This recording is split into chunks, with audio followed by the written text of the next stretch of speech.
All right, boy, and we off. What's up, family? My name is Justin. I'm the local therapist around here. This is my boy Landon. Landon, say what's up. Hey, what's going on, everybody? And this is Mental Caffeine. And today we want to talk about a very special topic, loneliness. Is it just you? Do you feel a little bit more lonely than what we feel like we ought to be? Or is there a larger picture going on? Well, today, me and Landon are going to talk about it. You ready, boy? Yeah, let's go.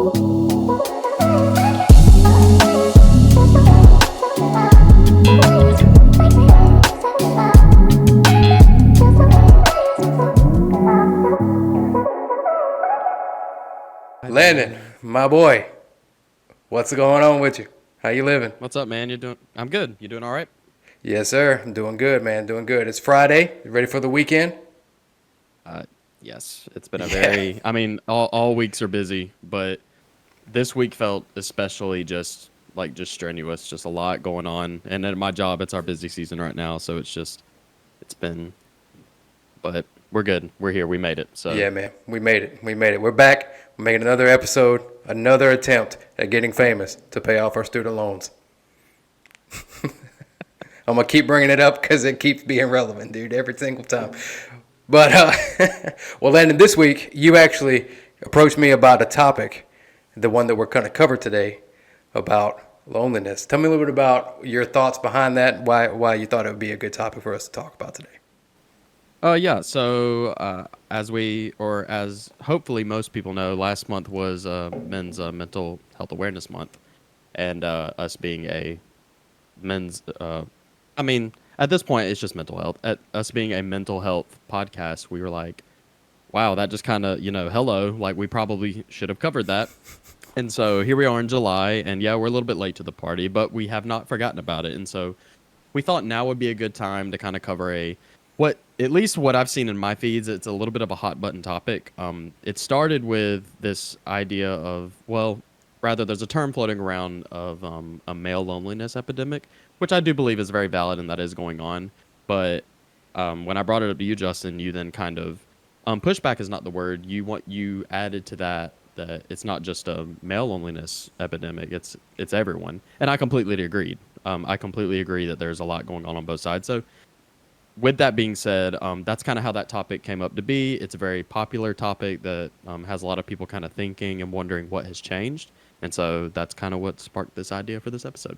Yeah, man. Yeah, man. And we're gonna get into it, man. When you brought it up, it was an interesting thing. You know, we've been talking a lot about relationships, some of the dating stuff, things around Yeah, social media and the like, and loneliness is a topic that a lot of people don't really find themselves talking about openly very often, but it's something that, well, it's an epidemic, right? So it's affecting sure. a whole lot of people in a way that not everybody knows about. And so I thought when you brought that up, man, I thought it was great timing, and especially lining up around this time as we're covering different things that we got to touch on loneliness, man. We got to do it.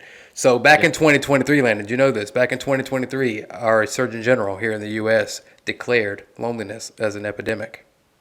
So it's Is that certifiable. I would assume that's the first time that something like that has been declared. I Is that believe correct? so. I believe so. Don't Yeah, quote me on it. I don't really know, but I sure, believe it has been.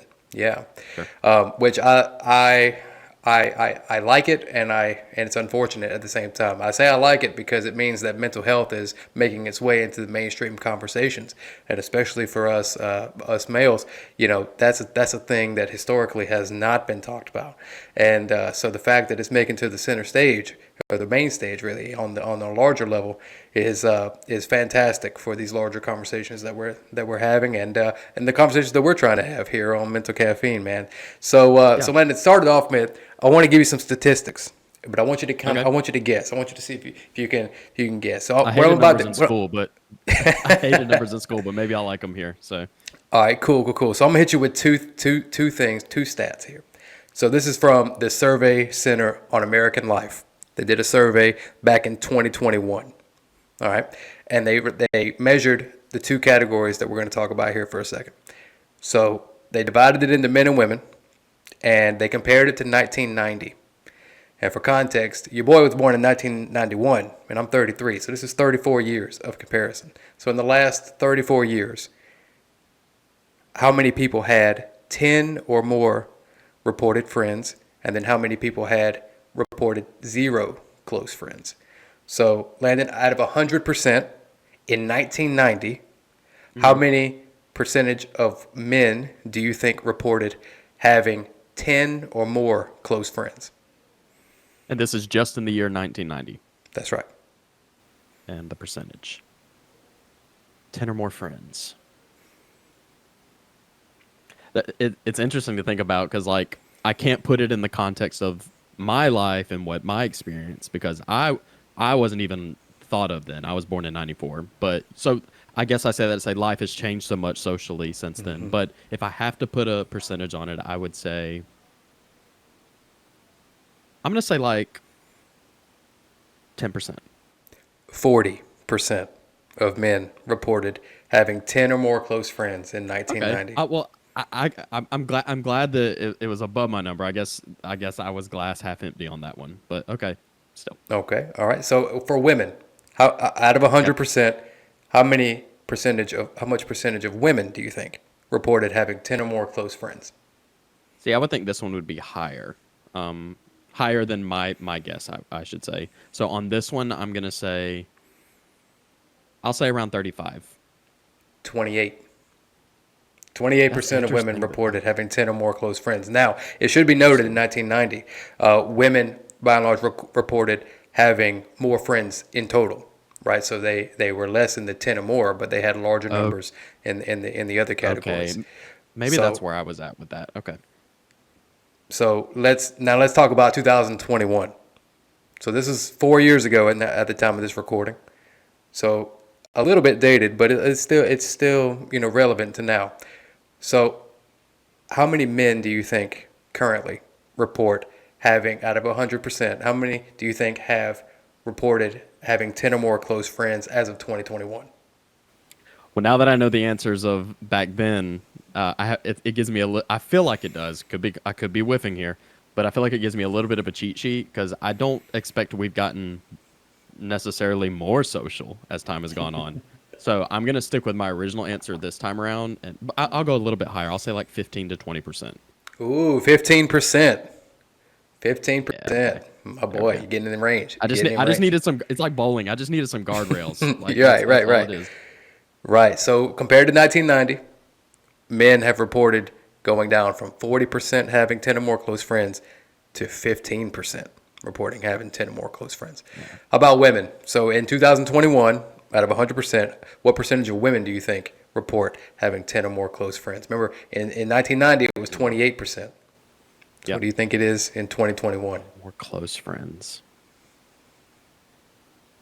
I'm gonna say this one is around 10. 11. See, you're good at this. You're good at this game. He's good at this game, you guys. Yeah. Yep. Yeah. So 11%. 11%. Now let's talk about the stats that I think might really shed some light on some stuff here. You ready? As of 1990, what percentage of men do you think report having 0 close friends? As of 1990, so since then, Sorry. In or 1990, in 1990, how many reported having just any close friends at all? no close friends. They report no close Oh, friends at all. okay, and it's a percentage. I would, or is it a percentage or is it like a? I'm sorry, I know I'm getting a little lost in the weeds here, but is it a percentage or is it like Percentage. a hard number? Like percentage, yeah. Um, no close friends in 1990. I don't know why I keep wanting to gravitate towards 10. I feel like it's a safe number for some reason, but I'll say for then I'll say 5, 3% of men 3. reported Okay. having 0 Yep. close friends. In 2021, that percentage is what? Oh God, I'm scared. If it was 3, then I'm gonna say like 1. They have 0 close friends in 2021. Yeah, I think so. I think I am gonna say that. The number of men reporting 0 close friends in 1990 was 3%. In 2021, it was 15% of all men report having 0 close friends. Oh, I'm sorry. I misunderstood the question. Yeah, it would make sense that that would be higher. That's my fault. Yeah, Women in 15%. 1990 reported only 1% of women reported having zero close friends, whereas 10% of women in 2021 report having zero close friends. Now, it should also be noted that, again, across all levels of friendship, and they measured a few others. We didn't get into it for the sake of time, but across all, men have seen a sharper decline in social relationships as compared to women. And here's some other research from the Pew Research Center. As of 2022. Before you hop into that one, Okay. I am a little bit curious. And you may have mentioned it already. If you did, I apologize. Did it say that percentage is out of how many? Did it say how many people took that survey? Not that I could readily see. Hey, it's Ben the editor. The number of individuals who took the survey was 2019. Okay. Because I want to point out, like, I think for a lot of the listeners, hearing something like 10 or 15% is, oh, well, that's low. Like, it sounds like, for the most part, there's a lot of people that have close friends. But the number, if there's a lot of people that took this survey, that's actually a staggering percentage of people. That could very well be a lot of people. Yep. Yep. And I'll link it up for anybody who wants to watch it in the link down there and below in the description. So the Pew Research Center, as of 2022, to kind of add to what we're talking about here, 47% of adults under 30 are single as of 2022. 63% of men under 30 are single. Wow. So this loneliness thing is not just a subjective problem. It's not just one of those things where, a person feels lonely and maybe thinks that they're overreacting or over responding to some difficulty. It's actually rooted in fact. We are actually losing social ground, social circles at an alarming rate. I mean, this is only 30 years and sharp decreases in total friends and incredible increases in no friends at all. And we talked about before about social media, about how, shifting to online formats and how difficult that can be.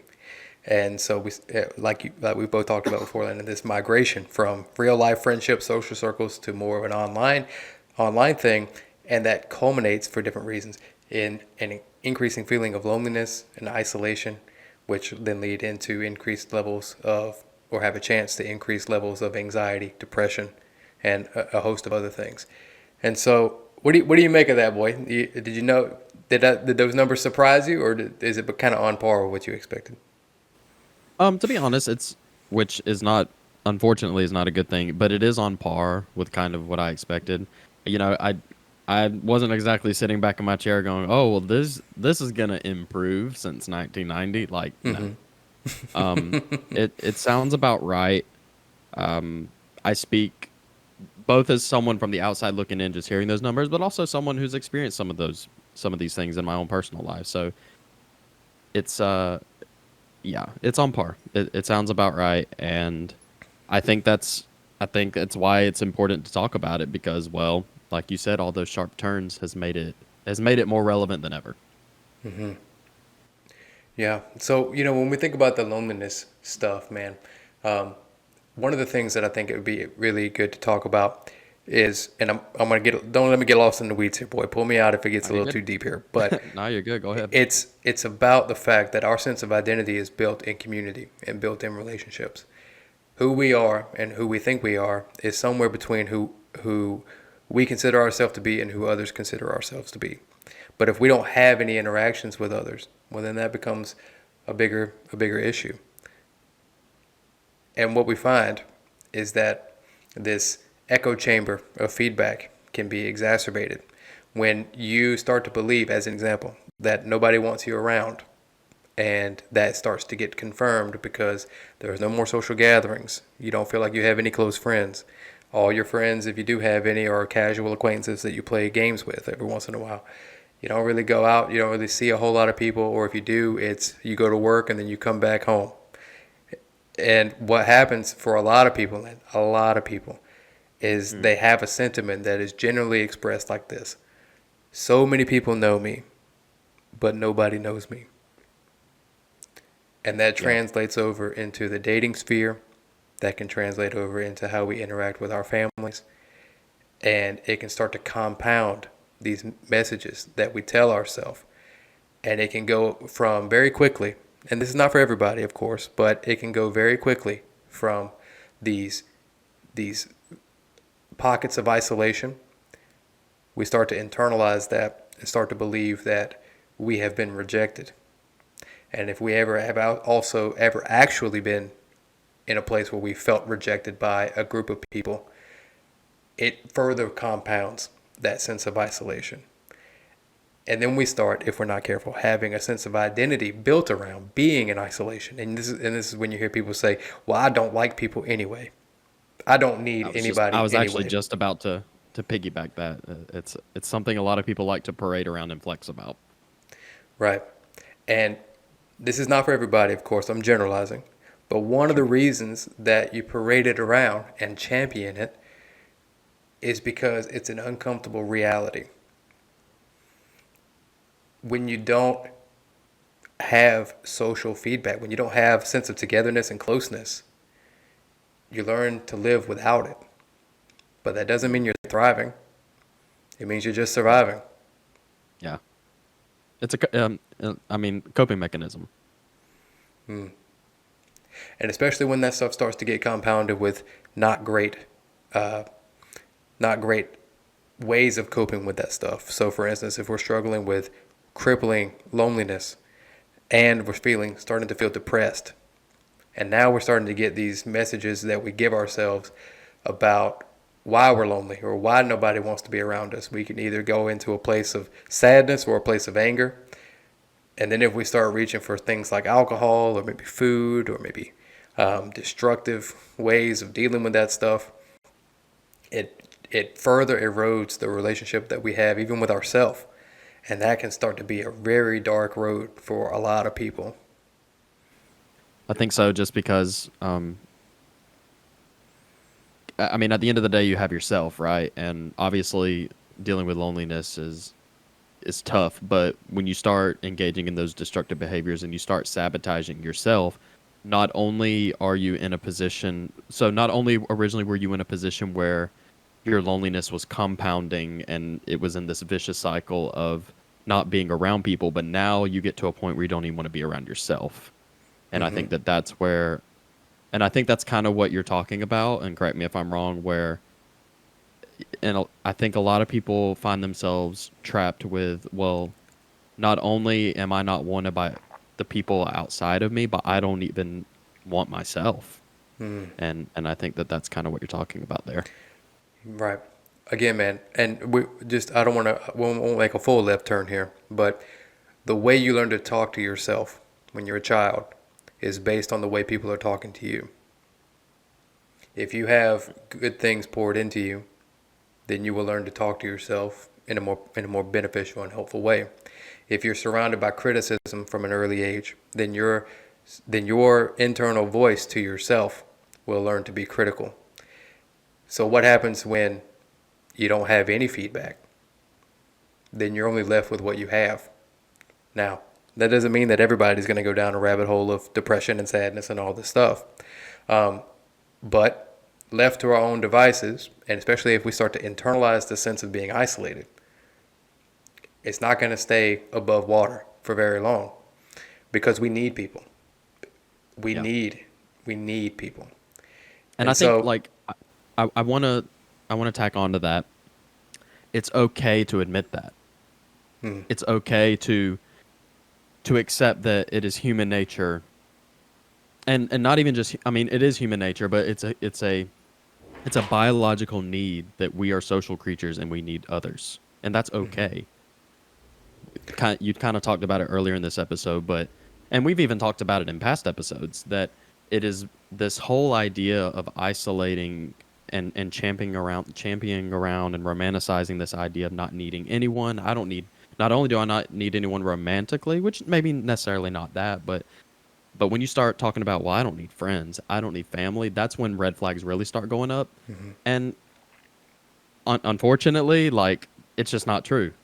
And I think it's proven time and time again. I'm sure you see it borderline almost every day in your line of work, that people might be championing those things and saying those things, but ultimately they've gotten nowhere and they're dealing with the same issues that they were before that line of thinking. Right. Isolation tends to compound the negativity that's already there. Yeah. And now maybe there's no negativity there, and then that's a little bit more manageable. But because we get our sense of self from the people that we're associated with, it can start to compound in a negative way. You know, this past June was Men's Mental Health Month, and just to go on a personal anecdote for a little bit here, Landon. Sure.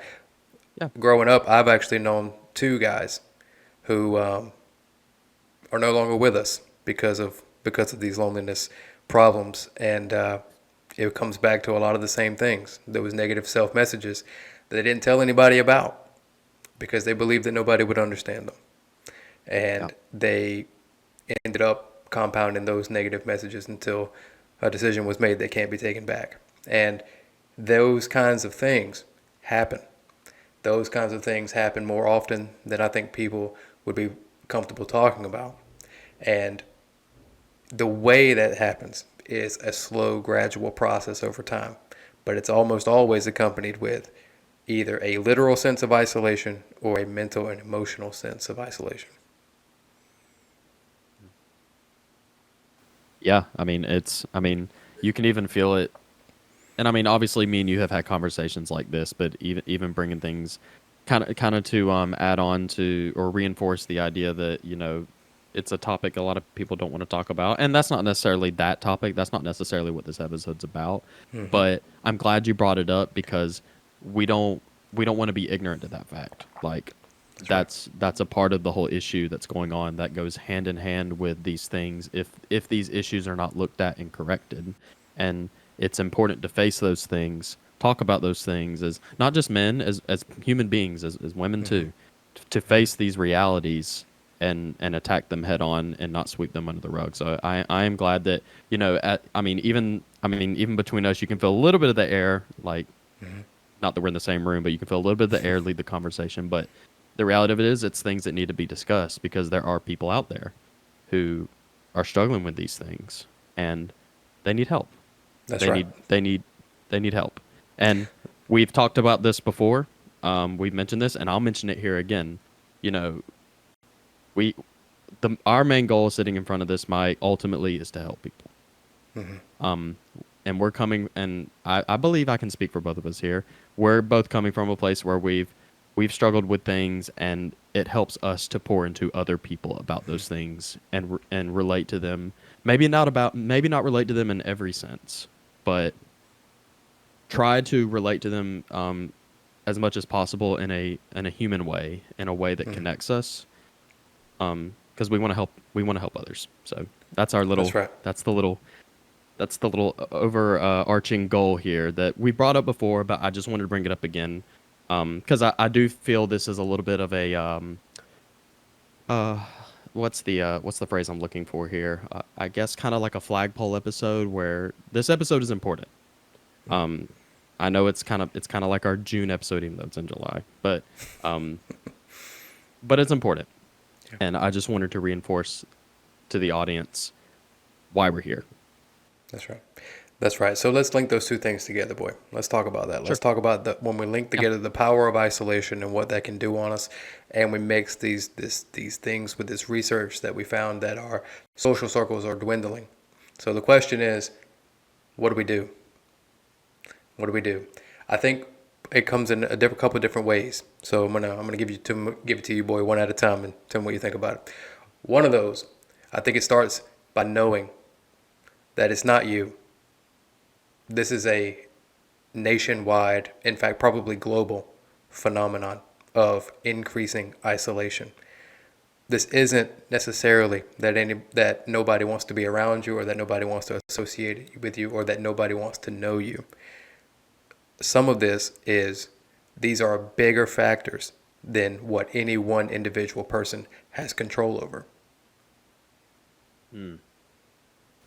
So would you think it's fair to say, you saying that kind of sparked this in my head a little bit, and I kind of know you were going to go down a list, but I wanted to bring this up because I think it's very interesting.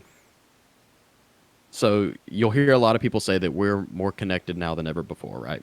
and we have all these tools and things at our disposal to not be lonely, right? For lack of better phrasing there.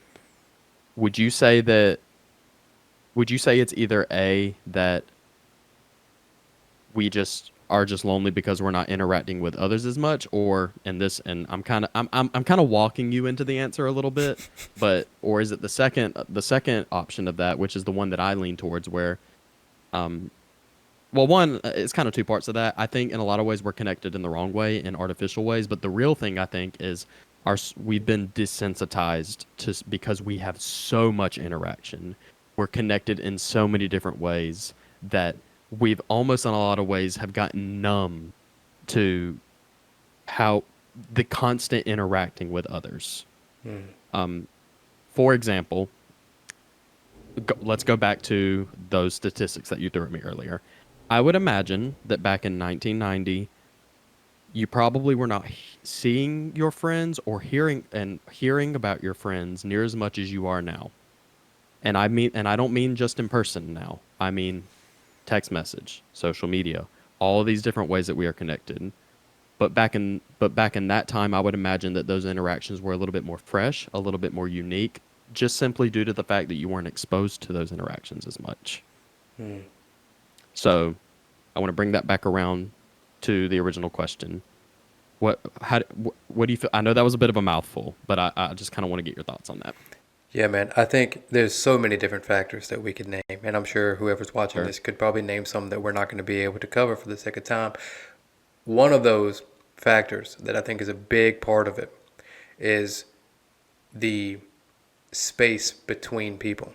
And what I mean by that is the ability to be engaged in a conversation and yet simultaneously removed from it. You don't need me to tell you this, boy, but when you see people get in arguments on social media, as an example, how many of those things would they say to that person if they were 3 feet in front of them? Now, for some, they would say exactly the same thing. But by and large, on the whole, people can say things in a less empathetic way than they can when they're in person. At the same time, let's go the other route. When you see someone comforting somebody, or even you being comforted on social media or through a text, you can feel the difference between somebody saying that stuff online and them saying it when they're sitting there 3 feet away from you with a caring tone, with caring body posture, eye contact, and their physical presence. You can feel it, you can see it, you know it when it's there. And so the thing is, though, on both of those examples, you can be saying the exact same stuff in both different cases. But because there's a barrier, because there's a space of non-presence there, then it lands differently. So that, I think, is a big part of it. You know, way back when, or not even actually that long ago, to be honest with you, not all that long ago, people were doing life together more often. Yeah. Vulnerability was, in some ways, always present. Now, not present in the sense that it was totally fantastic all the time, but doing life together was much more common before we had all these abilities to engage with people at an emotional distance. And also, I'd want to add, we also have all these abilities to, or all these tools at our disposal to not only engage with people, but to disengage with people. We hide behind our screens. We hide behind the things that we say when we post things. So, yeah. Absolutely. And so now that we could talk about that a little bit more for anybody who's more interested in that, we can go down some trails there. But the thing is, coming back to loneliness, is that Yeah. when you feel like people are talking to you, but do they know you? Do they feel you? Do they understand you? And many people feel as if they've never been truly known, truly understood by anybody. And for a lot of people, this is what makes going to therapy so much of a challenge. It's the belief that they're not going to be understood. It's the belief that this professional is going to sit over there and look down on them or look through the nose at them. Now, when I say that, I'm certainly not at all trying to discount or minimize. Some people have had very difficult interactions with professionals, therapists, doctors, and all the like. And some people have legitimate experience with things that were super not helpful. But on the whole, I think a lot of people struggle with vulnerability, especially vulnerability in the presence of another person, in the presence of someone who is there telling you in words that they want to try to understand you. But because so many people don't have a lot of practice in being and feeling understood, the idea of doing that in person, in real life, can be very challenging. To the point, Landon, where what I commonly see, and I can't tell you that this would be any different in 1990, but what I commonly see is people will schedule an appointment, they'll come, they'll sit on my couch, and all I have to do is ask them what's been going on. And the weight of the moment, the feel of the room, me another person being 3 feet away and trying to be genuinely curious about what they're going through. I cannot tell you how many people I've had, men and women alike. They'll be going to tell me the thing that they have been planning to tell me all week, and it sounded so easy in the car, and then they go to say it to me, and they just bust to crying, and they just start crying, and they spend many minutes in the session just having a big emotional experience. And again, this is not for everybody, of course, but I think a lot of that comes back to the lack of experience of being in a presence of someone who they feel wants to know them and wants to understand them. Yeah. So, I guess adding to that, do you think that? Well, I feel like you probably do think this, but let's pretend your office was. How do you think that interaction would go down in 1990? I guess to put it simply. Well, in 1990, that's very. I know that's a very big oversimplification of the situation, Yeah, but yeah. I am curious as to your thoughts on that. Had or a time period like that, I should say, where things were not the way they are now. Yeah, well, in 1990, I And can't. it's hard Well, to let me. say. Yeah, Yeah, it's hard to say. I wasn't know, practicing when I was -1 year old. Sure, sure. But Yeah. as a concept, one of the things that I think is a good thing and well, I wouldn't say bad thing, a good thing and a not so helpful thing sometimes, is that people become disillusioned with professionals. There was a time where if you had credentials behind your name, people just automatically assumed you knew what you were talking about. You were the expert. You were the person who was going to help them. And now, many people don't always have that same approach. Now, also, I think probably years ago, and again, maybe somebody else can correct me, I think that vulnerability was a lot easier to access back when it was a lot more readily accessible in a regular interaction. People, for instance, were a lot more connected to their families of origin back before the internet than they tend to be today. Nowadays, more people live away from the place that they were born than probably ever in history. And so it's just fundamentally different in a whole bunch of different ways. So I think it's probably a big difference, and maybe somebody who has been practicing since 1990 could tell us the difference. That'd be great. I would love to hear that. But Yeah, that'd be very interesting. I think it would be a big difference. Yeah, for sure, for sure. Well, kind of turning a little bit here, but before we do that, I do want to take some time and just to quickly point out to the audience that we are on Spotify and we're on YouTube. You can find us on both platforms under, of course, the name Mental Caffeine. So I'm kind of taking a turn here. So we've talked about, we've looked at the statistics. We've talked about kind of the differences in how people handle this loneliness, via their vulnerability and reaching out to talk to others, how that has changed over time. But let's come back to the present now. Let's come back to the world we're living in now. What are some steps that you think we can do to start addressing and helping others deal with these issues? Right. So there are several different things that I could name, but I want to start with one that you might not feel as if it's very conventional. I think the first step that we can do to decrease our sense of loneliness is to take it upon ourselves to decide to help someone else not feel lonely. Most of the time, for most people, the idea of giving that kind of care to somebody else feels a whole lot easier and a lot more approachable than the thought of having someone else do that for them. So, to decide that you want to make sure that someone else doesn't feel lonely today, I think that is probably the easiest place to start. And there are 100 different ways or more that you could do that. And it can be at your discretion on how exactly to go about doing that. But to make that, at least in the beginning, perhaps your primary focus, if decreasing loneliness is something that's important to you. I think what's interesting about what you just said there is, throughout a lot of this conversation, or particularly when people talk about loneliness, it's this idea of self, and it's this idea of me and the things that I'm dealing with.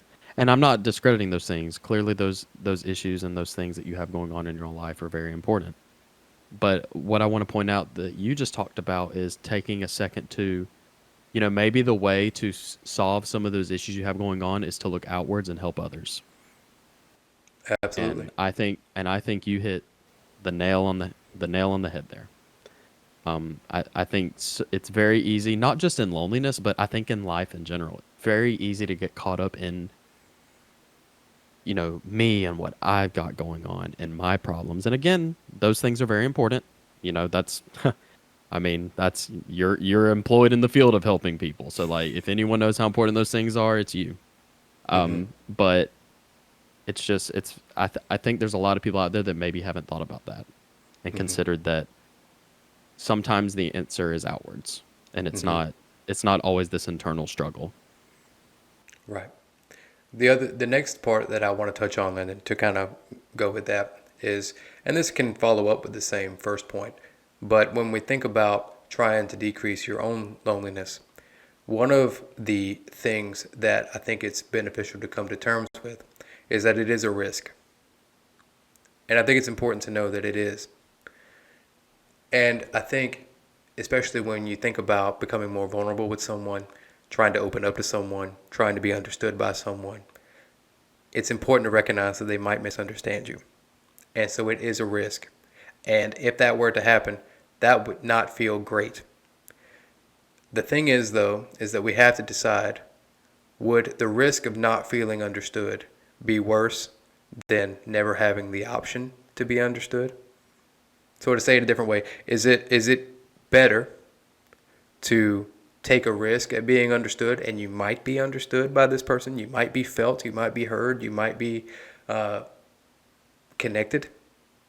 Or is it better to avoid risk altogether, stay inside of an isolated bubble, and never take a chance on having a way out of that loneliness? Either way is a risk. And I think that's the crux of the second point, Landon, is that whether we take a risk and express vulnerability, or we continue to stay in a bubble of isolation, both are risky for different reasons. Yeah. And no, you're right. But I think something I want to point out there is definitely one path. Both can potentially hurt, but one path is destructive. If not, over the long term taken care of. And I think we kind of both know which option that is if you decide to just never try to address anything or interact with anyone. So in a lot of ways, I would say that, not that your hand is forced necessarily, but you may come to a point where you may not have a choice if ultimately you're wanting to address these problems. And growth, there is no growth in comfortability. And the sad thing is it seems we have a generation of people that are as miserable as they are because it's all they know. They're comfortable in it. And they're scared to step outside of it. Right. And I think it's exactly like we talked about before. And I mean, one of the reasons why that's so approachable, just to keep things exactly the same, is because it feels like taking a step outside of that is too risky. And what people, I think, often overlook is that it's also risky to not change. It's also a risky to not take a chance.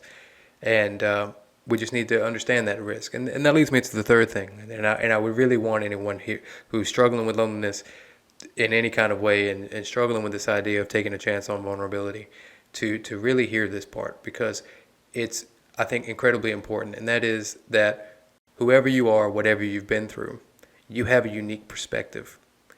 and people could benefit from that perspective. Regardless of what it is, regardless of how you feel about it, somebody somewhere could benefit from the way you look at things, the way you see things. And your perspective is unique to you, but it also is an ability to connect with other people.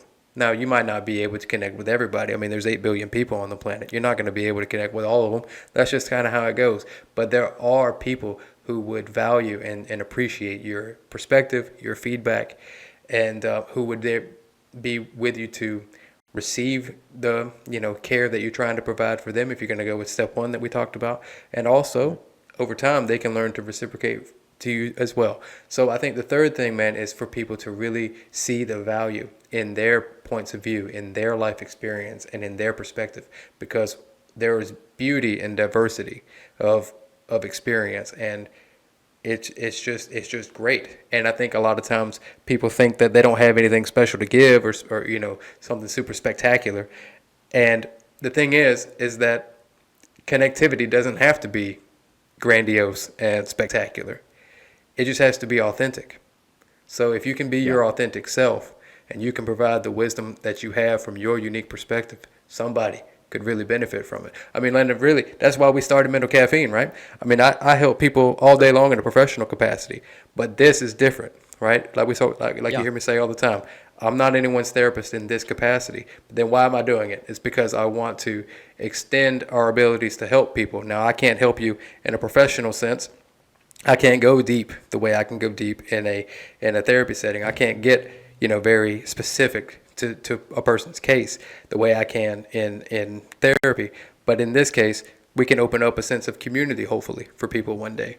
That when they're in our chats, when they're in our comments, they're around people who really try to want to understand their perspective. Absolutely. I just wanted to take a little bit of time to kind of add and encourage the audience that kind of what you were talking about, how taking that risk to be vulnerable with others around them, and this idea of, well, no one will understand me, no one will understand where I'm coming from, and with certain things, maybe so. We're all unique and we're all different, and we all walk through life and experience different things. However, what I do want to say to maybe kind of ease some of those pains, I've experienced some of this myself in my own life, is that while yes, there is a risk, and while yes, you may reach out to someone who may not understand every little facet of what you're going through, at the same time, I think you'll find that if you take the risk and you talk to others and engage in community around you, you'll find that us as humans are a lot more alike than you. That's right. And that's where, and once you discover that, and once you lean into that and get more comfortable with that idea, I think you'll see some of those signs of loneliness to start to fade.